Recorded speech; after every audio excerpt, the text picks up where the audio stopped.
Hello everyone, what we're here today, we're not going to talk speaking specs, we're not going to do a rolling review, we're not even going to talk about a specific product. What we're actually going to talk about, because it's pretty much the end of the racing season, is our racing team. First, maybe you noticed we're standing on the wrong side. Yeah, so lefty went righty and righty went lefty. That was because of popular demand. Yeah, we changed it round.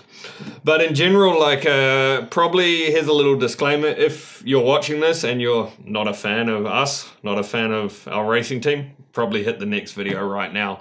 Because the next few minutes are pretty much a bragging session about how good we are.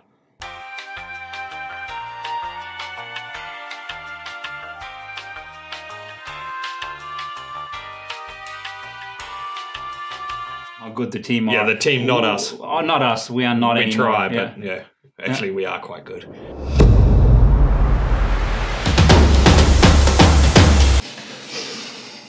I think I'm burning my nose. Some people say you have to rub your balls with it. Oh.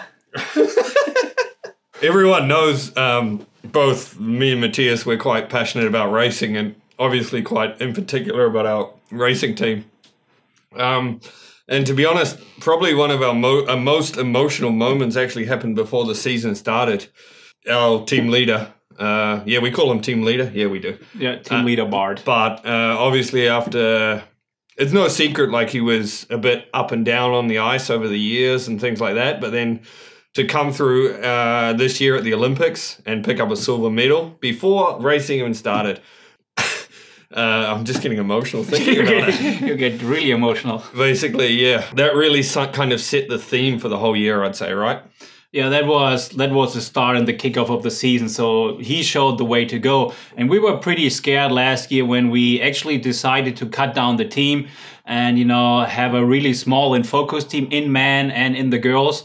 And then we said, oh, there's a lot of other teams actually who have a lot of other guys, you know, 7, 8 guys sometimes on the team lining up at the starting line against our 2, 3, 4 guys maximum. So that was a tough call. So it brought the core closer together, I think. It did, and I think obviously it bonded them quite well on the racetrack. You just had to look at how those first inline events started.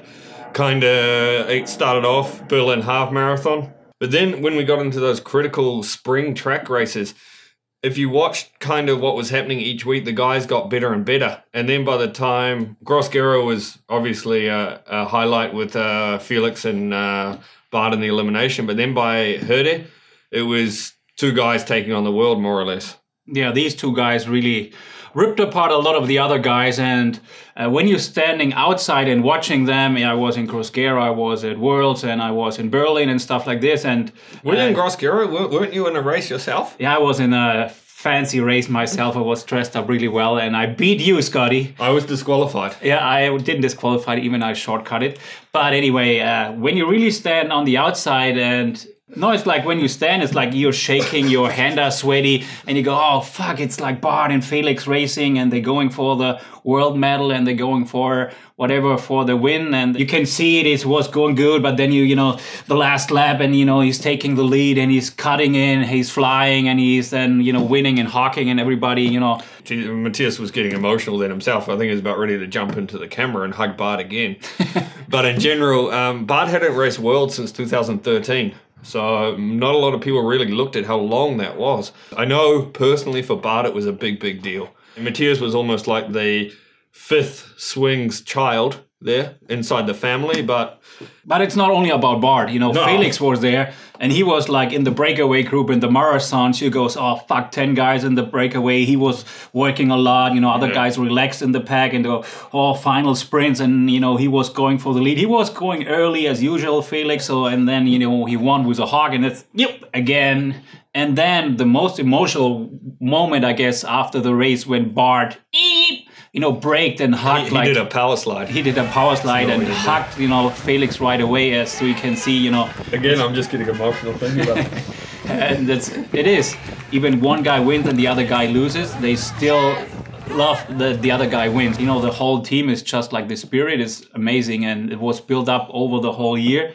And right now we think it was the best team ever we had. And it's like not Bart and Felix, it's like, all these guys, Edwin. Edwin obviously won a world title too, so best in the world. I mean, that was a big 3 days. We had Edwin, Bart and Felix all win world titles within 2-3 days. So for us, highlight at Worlds. But I think Matthias is forgetting the other 50% of our team, the girls team. Yeah.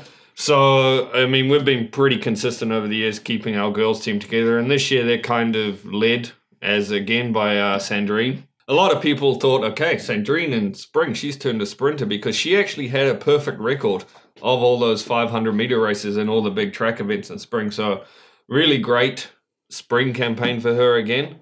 But this year she added the added pressure of literally the European Championships racing on her doorstep in Belgium. And she targeted that from a long, basically since it was announced. I know she's especially proud about the road points race and the road 1 lap.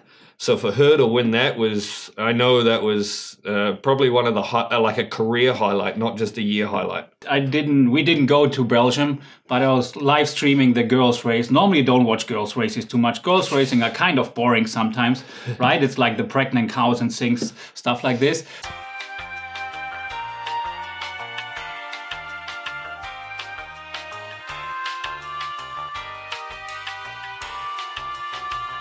But this girls' race was pretty amazing. I think it was really the best girls' not cow race I ever saw.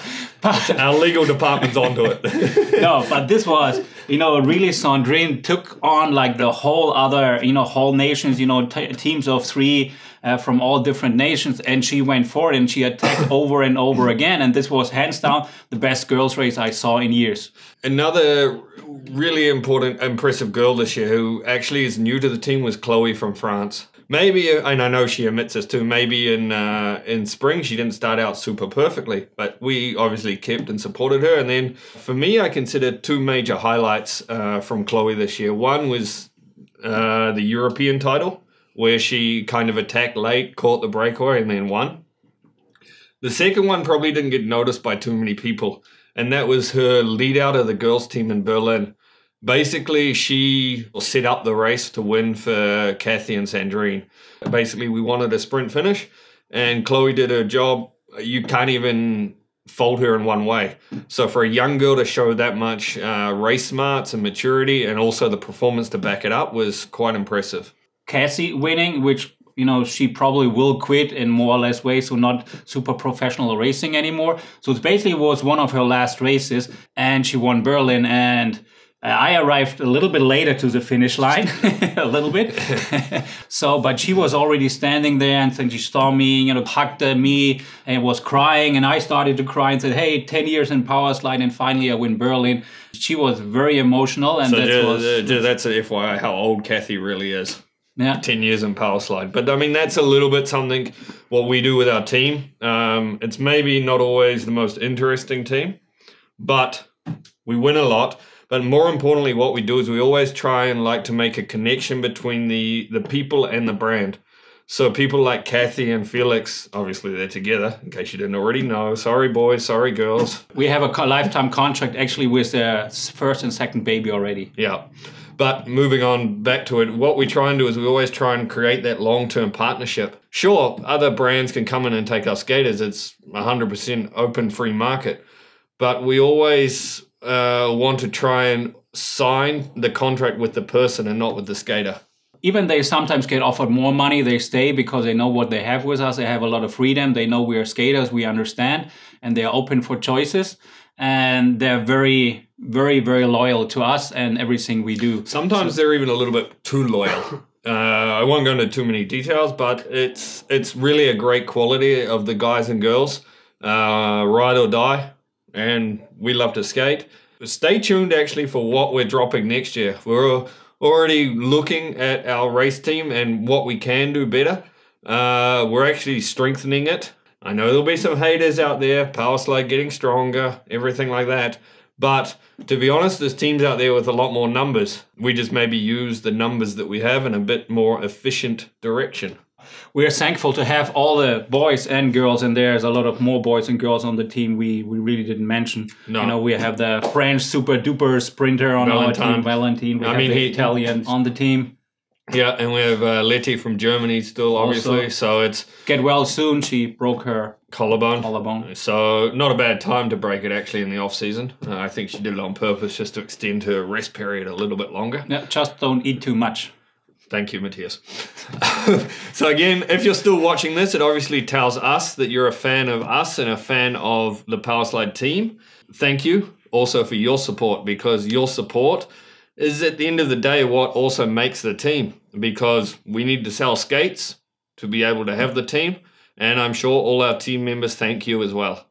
Right? Our team is not only racing, but I think they are one of the most humble guys actually on the field. And whenever people come up for autograph, for pictures, you know, if it's Bart or Felix or anybody, all the superstars, they're right there. And they are not like, you know, guys running away and not want to deal with young kids or, you and know, also too, fans. if you need our autographs, we're also available too. Yeah. I mean, we make ourselves famous.com. Write that down. Yeah.